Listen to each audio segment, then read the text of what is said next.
ነገም ማለት ነው። እነዚህን ሰዎች ተጠንቀቋቸው። የምሬን ነው የምላችሁ። ማለት ጀስት አውቃችኋቸዋል፣ ግን ጥንቃቄ አድርጉ።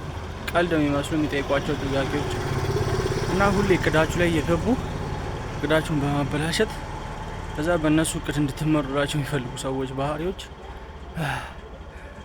አንደኛ እንደ ቀልድ አመሳስለው ምናምን ብዙ ሚስጥር ያወጣጧቸዋል። የት ናችሁ? ምን እየሰራችሁ ነው? እንዴት ነው ውሎ ምናምን? እንደዛ አይነት ጥያቄ አይጠየቅም። ባይዘው በነገራችን ላይ ማለት ነው።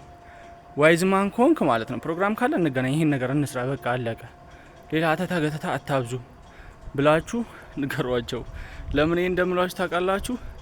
እነሱ በጣም አሜዚንግ ማኒፑሌሽን ቴክኒክ እየተጠቀሙባችሁ አድቫንቴጅ ሊወስዱባችሁ የሚፈልጉ ሰዎች አሉና እናንተ ኢቭን በቅንነትና በየዋህነት የሆኑ ነገሮች ልታሳያቸው ስመክሩላ ስቲል ነው ይሄ ኢጎ እስር ቤታቸው ስለሆኑ ማለት ነው እነዛን ነገር አይተው ማመንም መቀበልም አይፈልጉም።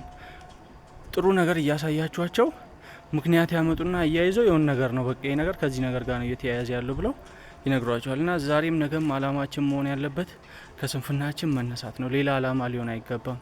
ራሳችሁ ላይ ኢንቨስት አድርጉ። ራሳችሁ ናችሁ ወርዝ የምታደርጉት ከምኑም በላይ እና ተኝተን ማለት ነው ምንም የሚመጣ ነገር የለም። መመኘታችሁን አቁሙ። ይሄ ተኝታችሁ ስራ እየሰራ ላለን ሰዎች እኔንም ጨምሮ ማለት ነው። እና ምን ልላችሁ መሰላችሁ፣ በዚህ አጋጣሚ ስፖርት እንስራ፣ መጽሐፍ ቅዱስ እናንብብ። ቤተክርስቲያንም ሁሉም በእምነቱ መሄድ ይችላል። እኔ ኦርቶዶክስ ስለሆንኩ ቤተክርስቲያን እንሂድ እና እግዚአብሔርን በደንብ እንጠጋው። ይመቻችሁ። ወዳችሁ